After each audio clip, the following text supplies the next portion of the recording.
Hi, Dino. How are you Oh, doing? does it work? Yes, Yeah, and we can hear you. perfect. Hello. Fantastic. Am I saying your name correctly?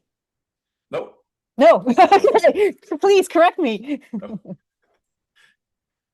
everything's good. Thanks. I Yeah, only hi, crashed one time with Zoom while I was looking at the other presentation, so yeah. let's hope it goes well. Yeah, so how do you pronounce your name? Dino Patti, I Oh, think. okay. Okay. Sorry. I misunderstood you. I thought was not um pronouncing your name correctly. So thank you so much for being here. It's really wonderful to have you on stage. I know you're super busy. And yeah, I'm going to explain in a minute why we have so many questions for you. All that's your fault because of your very nice post that you did on LinkedIn Thanks. a few days ago. And so I thought it would be really interesting to talk to you, even though you're not a UX professional, but you were having a very strong UX mindset and talking about player-centric elements. So for everyone who don't necessarily know you, you are a CEO and founder at Coherence right now, Yeah, and you're executive producer and co-founder of Jumpship, and yeah, you were CEO and co-founder of PLAYDEAD. So you were executive producer on Limbo and on Inside. So correct. if some of you have played those games, please send us a heart. I played both of these games and they were absolutely fantastic. Really love those games. So thank you for for having us Thanks. put in the world these wonderful games. Yeah, so can you tell us a little bit about your background and your journey in your game industry? Yeah, so I am an engineer by heart, and I've been interested in tech since I was very young. Um, yeah, I mean, I remember since I was six. Of course, I didn't do so many serious things there, but I think started programming when I was eight. So it's just a huge passion for me with tech. Then when I was done with high school, I went into tech, of course.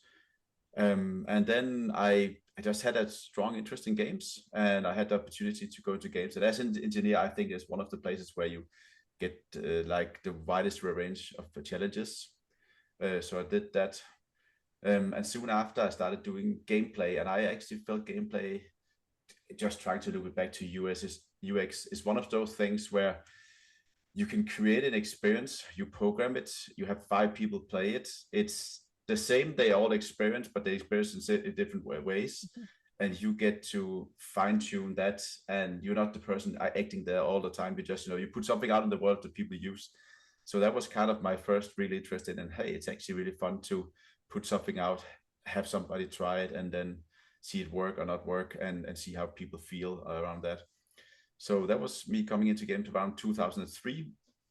Then 2006, I co-founded what became PLAYDEAD, and we created LIMBO and Inside, and that's where I got just deeper into that, and also got really interested in what kind of like the psychology behind it. What is it that Mhm. moves people? How like it was almost my how does computer work to the wire into how does people work into the wire. So yeah, I did that for 10 years. And then after that, as you said, I co-founded Jumpship, and I founded Coherence. Nice. So how big was the team on Limbo? So we were around 15 in the Mm. ending stages. We scaled down after that. And then with Inside, we ended up being around 26 to 8 or something. Wow, that's a Yeah, very small team. That's very cool. relatively small. Yeah, well, I mean, yeah, for sure. We have all sorts of teams like from indie to AAA. But yeah, it's still impressive. Yeah, so as I mentioned you earlier, you wrote a post on LinkedIn recently that got a lot of attention, especially among the game UX community. I certainly spotted it. And you explained in this post that you've learned lessons while working on Limbo. So you mentioned 4 points. You talk about accessibility, that it matters. I'm guessing that in your post, you were mentioning more usability rather than accessibility. And in the UX world, when we talk about accessibility, it's really specifically about making games accessible to people with disabilities. But you mentioned that it's really important to make the game approachable to everyone, to make it usable to everyone. You mentioned about no UI, like very simple controls. so we can talk about, how difficult it was to nail this, because it's easy to say, but hard to accomplish. You mentioned also immersion. So immersion is everything. So talking about the artwork and that, the feeling that you get when you play Limbo. You talk about curiosity, how it should drive progression, and testing teaches. So you're mentioning testing. So I'm sure we're all very curious here about how you tested Limbo. And you end by saying the production of Limbo taught me that great games aren't just about visual or technology. They're about creating meaningful, memorable experiences for players. So I'm sure this is resonating with everyone here. So yeah, can you talk about a little bit about any of those points? Yes, of course. And please stop me because it's a big question, and it will also Yeah, be a I know. I'm big sorry. answer. I'm throwing everything at you.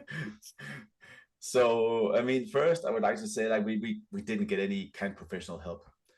We made it all on intuition. We developed all of the processes ourselves, probably very unprofessional, like by just trying something, failing, iterating, improving, trying again. So a lot of the process we ended up doing was just something we found out worked for us. And I'm pretty sure if we had a really good UX person there that was experienced, they would just put us on that track immediately. But I think the core of what we did, which I think worked, was we are very, very critical. We tried to be our own critical consumer. And we allowed ourselves to be ultra critical. And just like I was, when I started in tech, I started actually with web pages. And I remember a big learning I made really early was that, for every click you make, you lose 80% of people. So it's all about making the things, accessible really, really fast. You lose people really fast. Yeah. And also a big thing I think there's with accessibility and games. And this is maybe, I mean, I go deeper into all of them, but when a person plays a game, they don't need to play a game. There's no reason for, like, why should they? You kind of, they pay money to it, so they are a bit invested, but they also, I think you as a game designer buy 3 minutes of their time.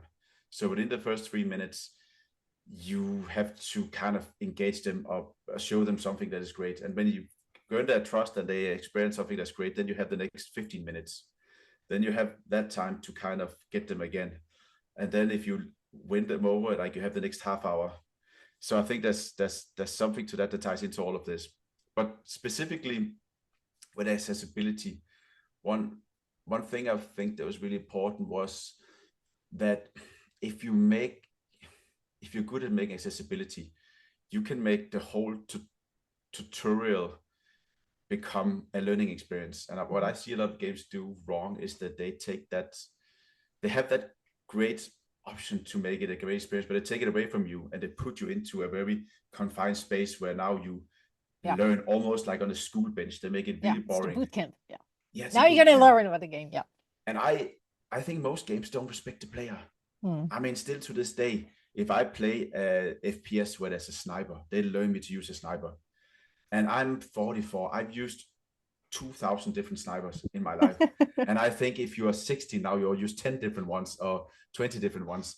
I think there's so many games that, I don't know, I think in the pursuit to hit everyone, they take it from the ground up, they put you into the school bench, and they put you towards this short learning experience. And I think it's just a missed opportunity. You can use accessibility to kind of help people like come into the game in a way where they both learn and experience at the same time, because it's fun to learn. Everybody likes to learn. I'm pretty sure.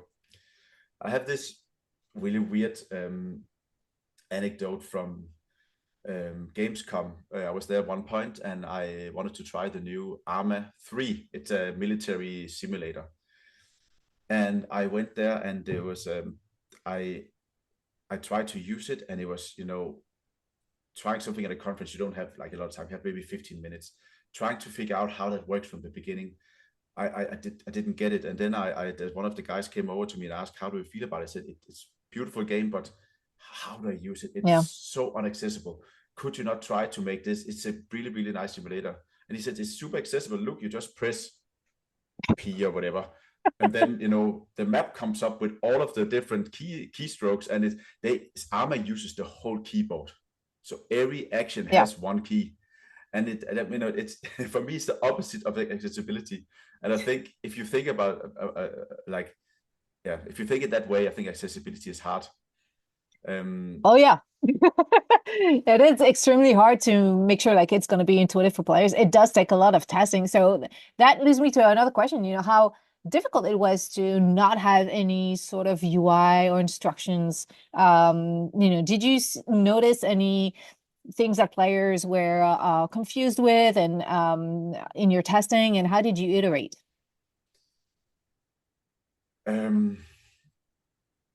If you remember, because it's been a while. I do. But I mean, I think most games, I mean, the way I see game development is like I've showed it many times to the teams I've worked with, but like a double funnel. So it's kind of, first it widens up and then it goes in. And in the first part of any game, you need to come up with ideas. You need to just brainstorm. You need to put everything in, and nothing works. Nothing is connected. There's of course a vision. You need to have things within, but you just expand. And then at one point you have to go the other way in the funnel. And that's where you test and iterate. And I've never seen anything in any game being made and just work the first time, because everything that a game does and will do ever is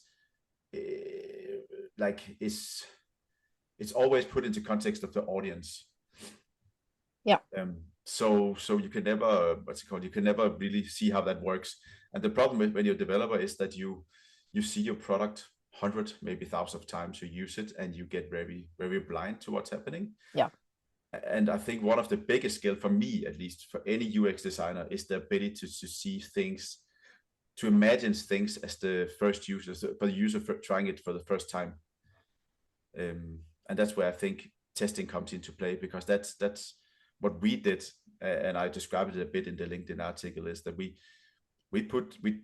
got people in to play for the first time. We called them tissue testers. I don't know if it has a word within the UX it's not a great term, but yeah, we some people say you just tester. So it's a tester. For those who don't know, we invite people to play, and they just play once and they've never played the game, and it's very useful to have those naive players to see what do they understand from the game. It's especially for onboarding, it's very very useful. Yeah, no, just sitting behind them, and especially when we put like game designers behind them, seeing the game designers, seeing the game being played, cringing when it goes too slow, or understanding when people misunderstand and they cannot say anything. They just have to see themselves through somebody trying again and again the wrong way because they didn't put in the right signals, or maybe they made it too easy and so on. And I think that's just a beautiful way of doing it. And I also think it's a hack, because when you play your games like for 2 years straight and it's the same game, and like you get also a bit of renewed excitement seeing another person playing your game for the first time. So yeah. I'm curious because if I remember, I mean, I played Limbo a long time ago. I really enjoyed that game, but I remember, I think in the first moments you die. You try to go to the right, and then you get killed by a monster. Were you worried about killing the player immediately? I mean, I remember we got a lot of pushback on that, and there was. Oh, really? Yeah. I mean, but I think we just got through with it because we argued that it was very stylistic, and there was no red blood and so on. But it's definitely something that, I mean, I think a fringe group of people don't like that, and it's also fine. But I think most people, they just get really alert from that point. Yeah. It is almost impossible if you don't know the game not to die. It's two bear traps like on the ground like this, and you can almost not see them. You haven't seen it before. There's almost no chance you are avoiding that for the first time. Oh, it's a trap. I didn't remember it was a trap. Yeah, but it's also easy to solve. So it kind of sets the It's like It kind of, sets the tone for sure. it sets the tone for what you're going into. Yeah. Some people And you get absolutely to become, start right away. So okay. So now I know the trap. yeah, now I I know gotta the start trap, again. right? And it's easy to solve after you know it's there. Mm. You're like, oh, okay, this is what's to look for. This is Yeah. and we also learn you to kind of pull in that situation. I think it's the first time you pull something, because when you go slow to the trap, you certainly see like the arms go up slowly Hmm. as you enter, as then you know this is like I can grab this now and Yeah. pull it somewhere. So there's also a learning experience we put into that. Yeah. So did you was it something that the team already thought about? So in UX world, we talk about these elements as signs and feedback. When you don't have any UI, you have to have very polished signs and feedback. And so the arms like uh going up is a sign that you can pull.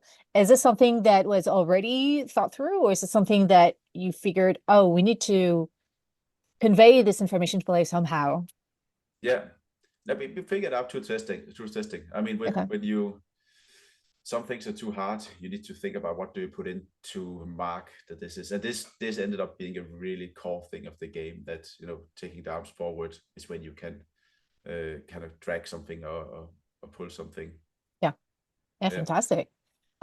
We have a couple questions. What were some of the toughest decisions that you had to make when creating Limbo and Inside? The toughest. Like pick maybe one or two, or is one of those that were very But strong. it's so tough because I think creating your first game is extremely tough. Mm, It's just something that you have to fight everything. Nobody, I mean, everybody thought it was a beautiful game, but I think we had like everybody has an opinion about what it should be and not be, or how long and what it should do and so on. And you kind of just have to partly shield yourself as a team and just look into and find the core of what you're doing, while still looking a bit out and doing the testing and looking at the industry, where's the industry heading and so on. um I don't know if there's a single thing yeah, so that can making come to games is mind. hard. Is that that's the challenge? Yeah, I hear you. Yeah. We have a question from Sarah.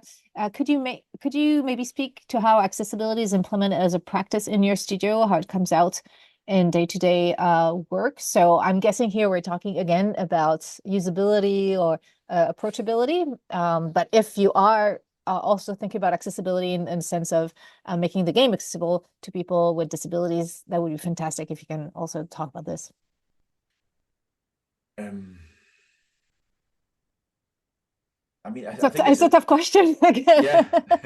What was the core of the question? It was how is it implemented? Yeah, do you have like a I'm guessing some processes, or is it more like an afterthought because you test and you see that it's not working, or do you now think about anticipating problems and thinking ahead of time about testing, but also invite people with disabilities to also test the game to make sure the game is also accessible to people with disabilities? Is this something that you think ahead of time, or it's more like an afterthought because you test and you're like, oh shit, everything, everything's on fire, and we need to find how to solve this.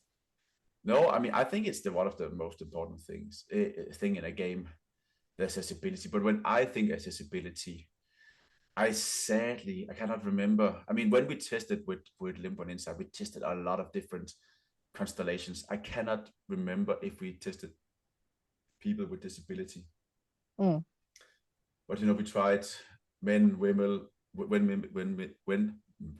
men, women, Yeah, all the young, people, all the folks. yeah, young, old, uh, couples,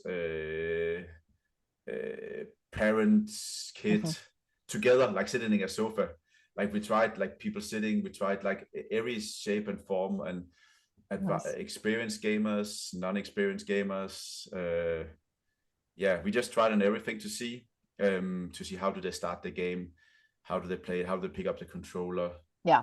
So We you had, really had that mindset, yeah, and then for whatever sure. would work to get there, not necessarily Another like fun a example I very. think we have is that when you just start Limbo, you start in the forest. And what we quickly saw was that if you were not so experienced, you went to the right. if in general, if you were experienced, you went to the left. Mm. And I think it's something which experienced gamers are like, I know they want me to go to the right. I'm not So gonna I do want, that. Yeah. yeah, so I want to see what's at the left first.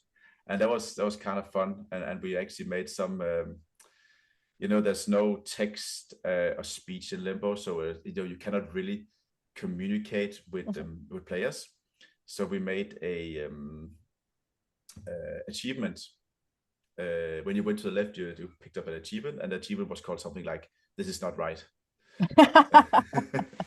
and it's just a fun way of kind of, we know, yeah, you are experienced, you played a lot of games, you're Yeah. checking, Like, just go to the right, please. Um, so yeah, that's so funny.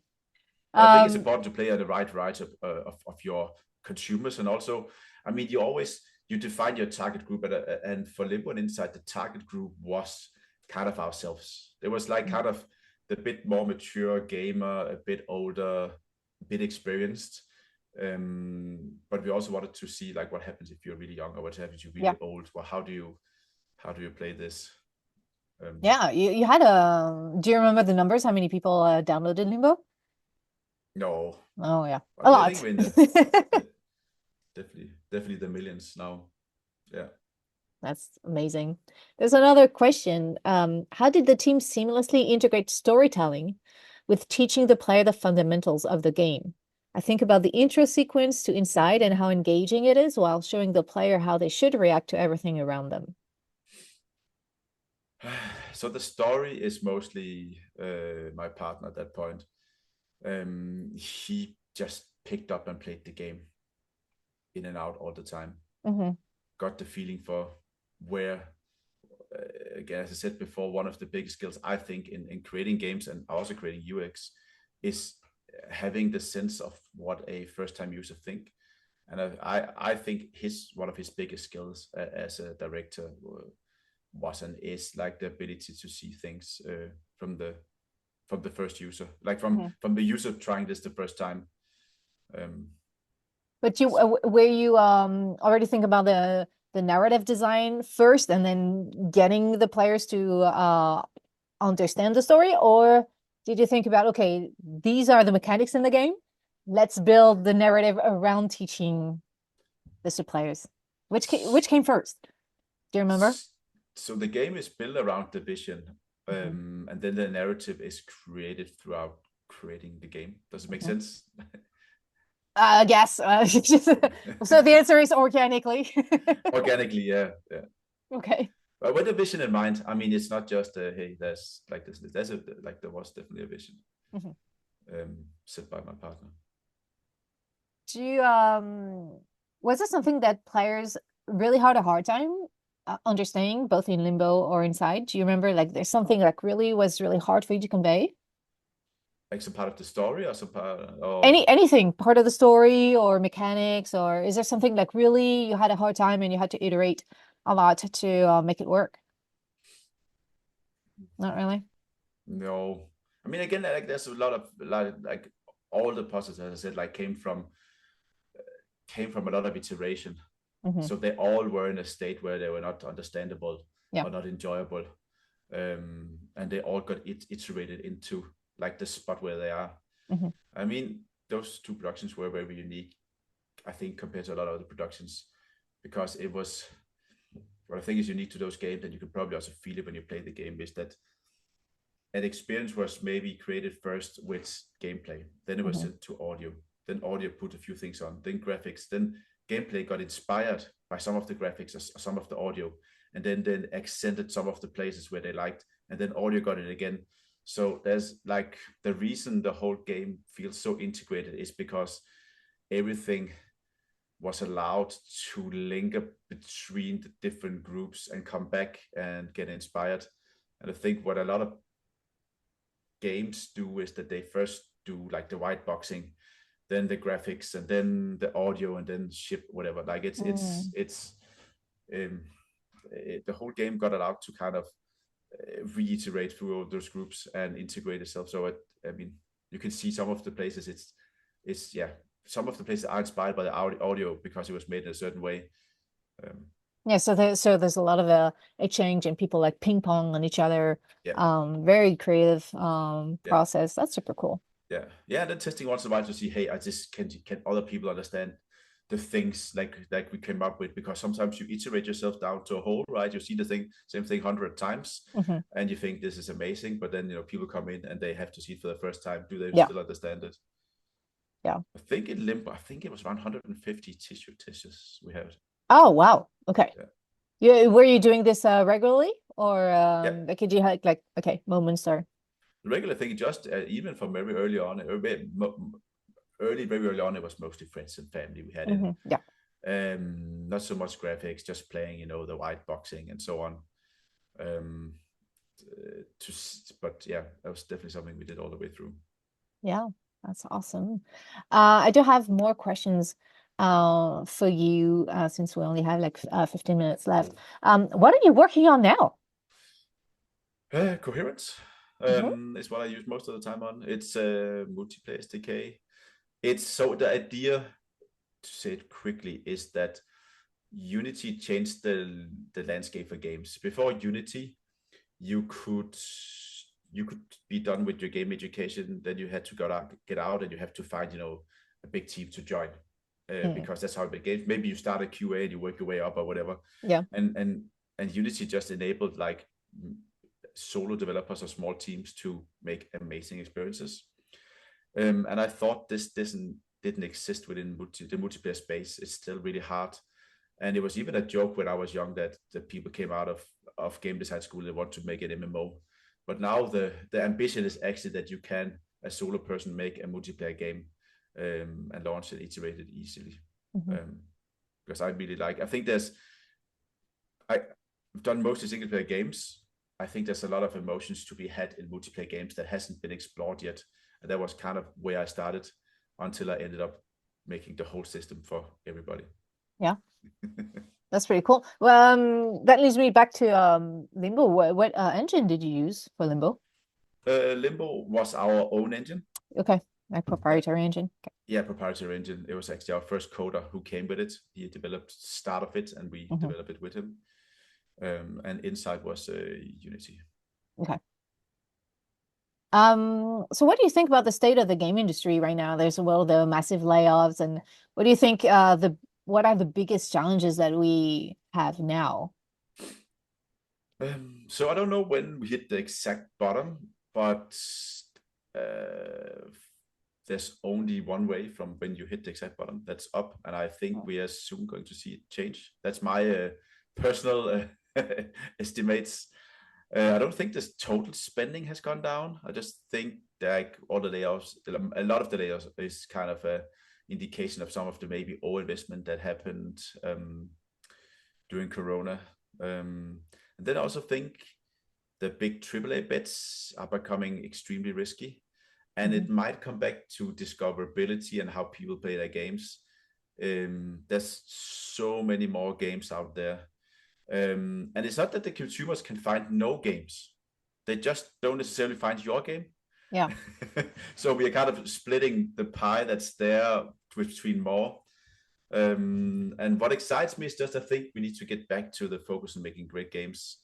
And I really, really am excited about like the rise of indie games Yeah. and AA games, like kind of the medium sectors, because there's a lot of interesting, Do really, do you really think we're interesting going to see projects. more indie games thriving? Yeah, yeah, yeah, Because yeah. we do have a lot of the indie scene is really dynamic and fantastic, but it is really hard to stand out and for players to find your game on Steam. Is there anything that you think indie developers should do to make themselves more and make their games more visible? Yeah, it's tough. I mean, you just need to do what you think is the right thing to do, and then hope that other people Yeah. think that too. I don't think you can do anything else. I mean, uh, yeah, Are you in Denmark? yes, yes, Yeah. Are there living any in. communities that you find very useful and supportive, especially like when you're an indie developer, like a small studio? Is there anything that you found in the past very useful? Um, no, I'm probably a bit of a traitor on that part because I think Sweden has a much better community. Hmm. We we have our office in Sweden, and they have a crazy good indie community. They have Hmm. some really big talents there showing the way. They're solo developers with super good ideas. We have some also in Denmark, but I just think Sweden is really nailing it and killing it. Yeah. And they somehow gotten an ecosystem up, and yeah, where Denmark is a bit more behind. If you work at IO Interactive, I don't know if there's anybody here from IO, but I think they have a tendency to keep them a bit like to themselves. Hmm. And when IO they scale down, it's not that like you see 4 companies coming out of that. They Yeah. just stop or get a job somewhere else. Where I think in Sweden, if a big company go bust, you just see 4 new companies rise Hmm. out of that. Yeah. Um, so yeah. Yeah. This is something that we certainly can do better, have a stronger community to support indie developers. Yeah. That could be a way when people are losing their jobs, they can hopefully, if they can't find another job in a studio, hopefully they can create their own But studio. the And industry will, yeah, exactly. The industry will be up again. And I think, yeah, creating a studio is a good idea. It's not for everybody. I think it's it's, extremely tough. yeah. And you sometimes end up doing what you don't like to do. You raise Hmm. money, or you find people, or like they become like me. I mean, I was once a coder, and I haven't coded now for 20 years or something, Yeah. or 15 years. But yeah, so it's yeah. Who counts? What would be your recommendation for someone who's sadly been laid off or thinking just going indie today? Is there anything that you would recommend those people to do? Yeah, put your things out there, Hmm. like show it, have high standards, be critical of your work. I mean, I oh, I never been good at hiring UX, to be honest, because That's I don't all good. know. We can help you with that. It's good. Yeah, but I think it will help me a lot of the way to kind of have some really good UX people to help me. Um, but I think, yeah, getting your things out there. I think you don't really get these days. You don't get hired because of your education. You have Hmm. more like your reputation and your portfolio. So if you get your things out there, at least you can see your portfolio. Yeah. And if you also have worked some places, you have hopefully good reputation, and people recommend you. I would definitely always hire on those 2 criteria. Yeah. Let me see my questions. What do you think UX professionals can do to convince executives more easily that having a UX mindset, as you know, again, yes, you have some people in the game industry without any UX background have that UX mindset, understand that testing is really important, have this player-centered mindset. But not everyone has this. And sometimes, in the hierarchy, they don't necessarily understand the point of hiring someone with human factors background, a research background, UX designer background. What do you think can convince them to It's it's a really good question. I hope you like the answer. we'll see. I've been so fortunate. I have always put myself in situations where I didn't have to justify a Mhm. certain quality level of being player certified. But I think you are an executive in the wrong industry if you don't see the value of that. We are an entertainment industry, and everything we do is in relation to an audience that uses it. And yeah, if stuff are easy to use, everything in the world that sells well is kind of really is accessible. I mean, I hate TikTok, but it's so damn accessible, right? It's just so easy. I mean, it seems so easy now, but it didn't exist 10 years ago. Mhm. It's just but accessibility is really put you into kind of this like easy to use thing. But yeah, I think we're in the entertainment industry, and I think, yeah, if you don't see, I think it's one of the most important things Yeah. we have. Here. So I hope, yeah, I hope if we have any CEOs or C-level people listening to you right now, we have a lot of UX people who are looking for jobs. So reach out. Even genius, yeah. And yeah, it's only gonna make your games better. let's see. Yeah, I think I'm nearly over my questions. So if people in the audience have questions, now's the time for you. We have a few more minutes. I do have one last question for you. Yeah. It's very loaded, of course, because I am leading the Ethical Games Initiative right now, and the other point is to try to put together a code of ethics for the game industry. So there's a part that is that you know for towards players, make sure that the games are safe for players, are respectful, accessible to players with disabilities, usable, safe again, that you're not going to get harassed when you're playing, and also respectful of their time and money, especially when we look at the new business models, like free-to-play games and stuff like loot boxes. And there's also a part that is geared towards the workers to also make sure they're protected against the harassment they can experience online, and make sure that the game industry is more inclusive and accessible as well. Do you have any thoughts on this? Do you think it's I know it's a little bit of a hard endeavor, especially right now. Do you think there's a way we can move forward, or do you think it's still a long way to go for us to make the game industry more ethical? Yeah, I mean, the things I probably think is the worst is the like predatory business models, like the free to play and all of that. I think when there's too much business and too little entertainment or good values, I don't like it. So yeah, that's for me at least. I see this the biggest problems. I mean, I have kids. I would like them to play good things, and they usually really easily can get those free to play games that in reality is all about just getting them hooked on simple dopamine hits and spending and so on. So I really don't like that. Um, about But good news, universe. because dopamine hits, it's a little bit of a neuro bullshit. But yeah, I hear your point.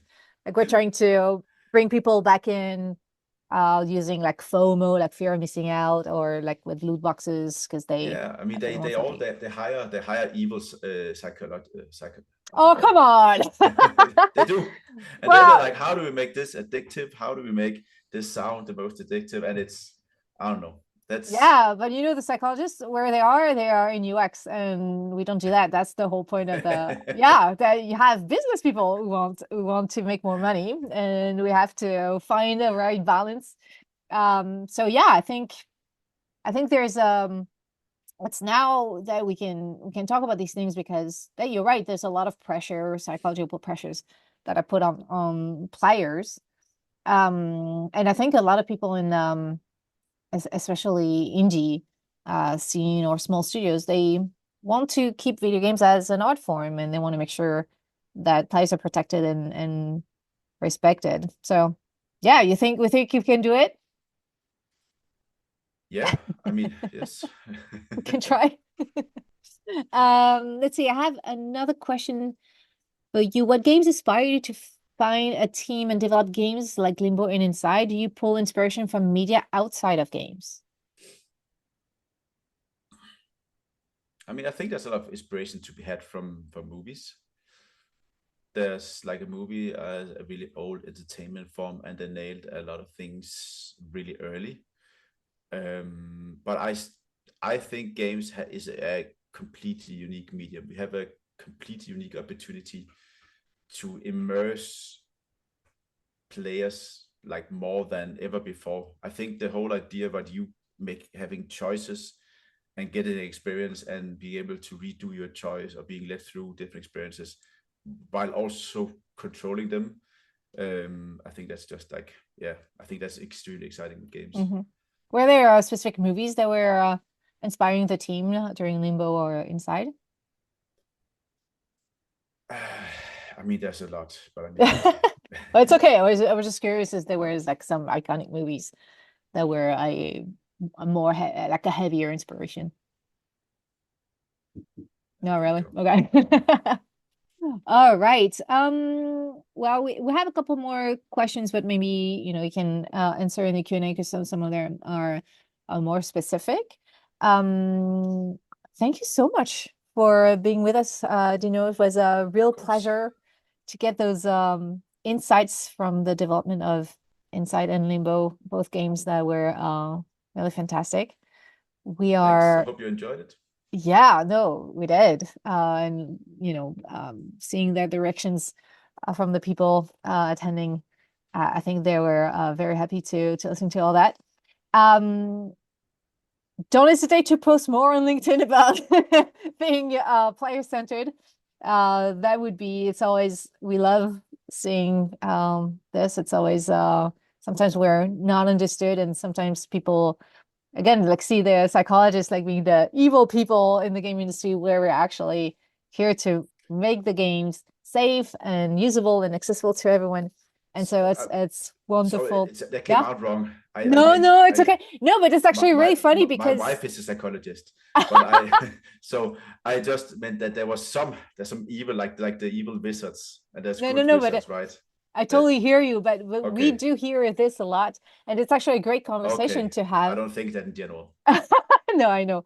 But it's a great conversation to have because we do hear this, and people can be wondering, what UX is about, and why are there these scientists and people in psychology, what do they do? And so that's also the reason why it's really important to talk about these difficult questions around ethics, so we can, sort out and ensure we can have a win-win relationship, because we do need to sell the games. But yeah, we must respect the players and their time and money. So it was really wonderful to go through all these questions with you, Dino. Thank you so much again. Thank you for having me. And we hope to see you around at some point. If you want to come to the Game UX Summit, which will have happen in Antwerp in 2025. For those who just joining in, I know we have a lot of people from the West Coast. We're not necessarily able to join earlier. We are going to have an in-person Game UX Summit in 2025, hosted by the university, AP University in Antwerp. So we're really excited about this, and it's going to be in September 8 to 10, 2025. Thank you so much again, Dino. Thank you. I'll consider it. Have a nice time. Yeah, take care. All right, this is closing the talks for the Game UX Summit today. Thanks so much for everyone for joining, all the speakers who had to put together stuff really last minute. So again, it was a little bit chaotic because the Game UX Summit is powered only by volunteers. And those people do other stuff when they have to deal with the layoffs, with personal matters, with health. And on my side, there's a lot of stuff going on with ethical games, as we actually discussed with Dino. It's very important to push this, so we can make sure games are safe for everyone and inclusive and accessible, but also that the game industry is safe for everyone, that people feel welcome and stay in the game industry, and that it is inclusive to everyone. We still don't have a lot of diversity, especially in the Western studios. So there's a lot to do, and there's a lot of stuff going on in terms of ethical games. So if you've been following, we had a conference in January. You can find it on ethicalgamesconference.org. And we are currently trying to have some informal discussions with scholars on one end, because we want to make sure that if we find a way to put a code of ethics together, is evidence-based and not based on moral panics, because we also have this happening, but also bridge with the game developers community, especially people with a seat at the decision table, and see how we can deal with that and what could make sense, and have a applicable code of ethics. So there's a lot of stuff going on, and we were also hoping to have a co-host for the Game UX Summit 2025 for those who just joined us. So we were hoping to be able to announce and be able to launch the tickets, and that didn't happen. And so we're like, ah, shit, but we still wanted to have a Game UXS online, albeit informal and put together very quickly. So thank you so much again for all the speakers.